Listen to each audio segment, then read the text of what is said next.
because of what I said earlier. The gender is... The devil don't want you to know the difference between a man and a woman, because as long as there's man and woman and the two come together and become one flesh, it brings glory to the Creator. So the devil tries to do away with that, because as long as the two become one, it illustrates our relationship with the Heavenly Father, how the three become one. So as long as that's happening in the earth,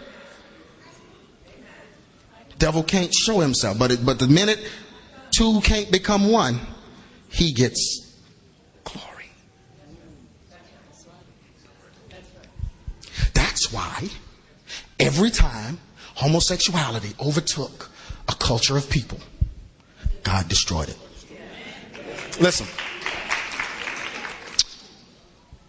we can learn a lot about what God is going to do by what he's done already.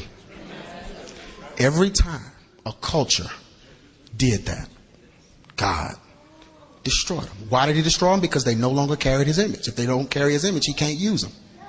He can't use what he can't see. He can't see you if you don't carry his image. If you have the image of the Antichrist, because the Bible says in Daniel 11:37 that the Antichrist will be homosexual. Why is he homosexual? Because he can't procreate. Because if he procreates, he brings glory to the Creator. He wants glory. What is glory? Non-creation. See, because as long as two become one, that's Creator. That brings glory to God. So the Bible says that the Antichrist is going to be like that, because he's anti-creation. He's anti-God. If he's anti-God, he's anti-creation. So the devil wants everybody to look the same and act the same and be the same thing, so that you can no longer carry the image of God.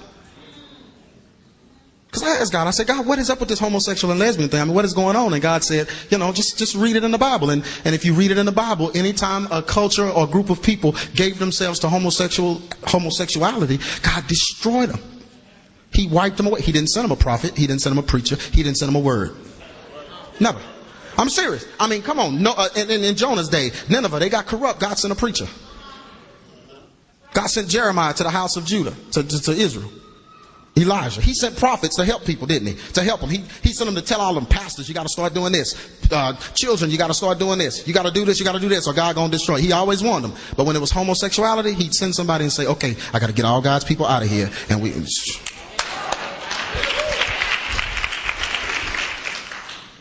And the reason why is because if they don't carry his image, then they can't reflect him.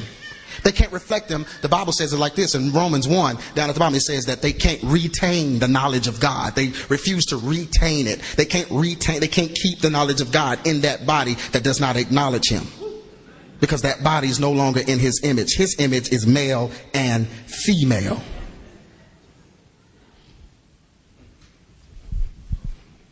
Don't get mad. This is stuff God told me, and you got to know this. You got to know this, because I'm telling you now, right now, in this day and time, the strongest of the strong men. I mean, men, I know boys that I know they right. I know they strong boys, but they struggling to stay like that.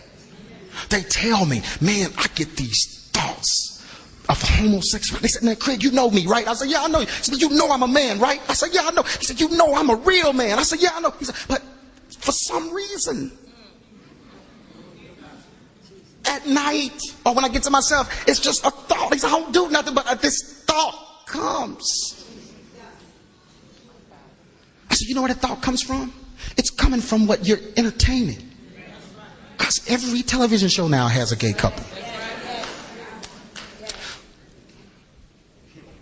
I'm going to go way under, so y'all just brace yourself. Pornography. Pornography. When you watch pornography, you're not just watching women.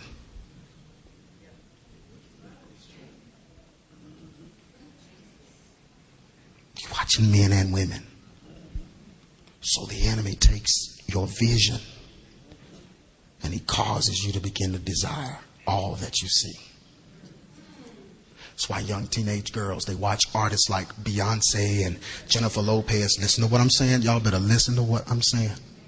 And I have these same young girls emailing me and calling. Well, back when we were youth ministers, they'd call us and tell us. At first, I just wanted to be like Beyonce. Now, for some reason, I want to be with her.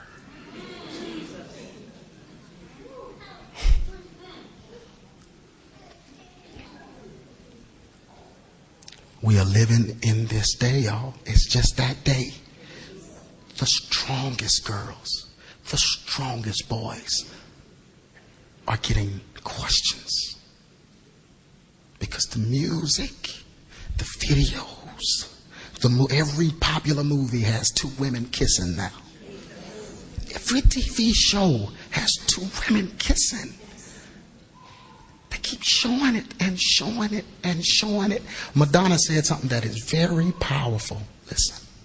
Madonna said before she made her video, Truth or Dare, where she had two men dare to kiss each other and all that, she said, people don't realize the power of TV. They don't understand the power of suggestive images. She says, but I do. She says, and I know the only reason I'm making this movie is because a lot of my friends are gay. And if I keep showing it to them, it'll eventually stop bothering them. That's what she said. If I keep showing it to them, it'll eventually stop bothering them. If you can just hang with me for a few minutes, because I know some of you are wanting to leave, because I feel the spirit of the enemy trying to cause some of you to pop up and get out of here, because this is an area where nobody's gone before with you, okay? So please, if you can please just bear with me. I guarantee you, crying at night, every night, this message will stop that. Okay? Looking like it's okay in front of everybody, but then when you get home knowing that you are on your way to hell, trying to convince yourself that what you're doing is okay. It's got to be right. This is because it feels right. God can fix that. He'll fix it. He'll fix it. See, Jesus died for that very reason. We, for some reason, think that Jesus died so we can come and have church. But we don't apply his death to nothing in our life. So we struggle with sin even when we don't have to. Sin seems real powerful and God seems real little, when it's actually the other way around. If I got some people that know how to pray while I'm talking, I just want you to just come on. Because I don't want to lose anybody else. I hope everybody else can stay in here. I really don't want to lose anybody else. See, because when I see people walking out after hearing this kind of stuff, I automatically know what it is. See, God came for some people tonight. The stuff you struggle with on a daily basis, God came to let you know, I died for that, so I can really stop it. We go to church and go to church and go to church. We go to the altar, go to the altar, go to the altar. We lift our hands. We'd go through all the motions, then go home and do the same thing we did before we left home. And God is saying, I can stop that.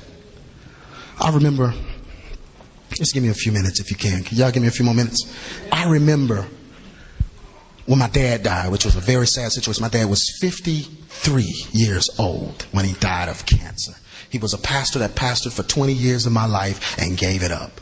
My dad was such a good man. Probably, in his heart, everybody liked him. Nobody had anything bad to say about my daddy. Nobody. But he had this curse on his life. And it was the kind of curse that you couldn't talk about. Church wouldn't deal with it. He had a curse that he hid, but the curse ended up manifesting itself as cancer.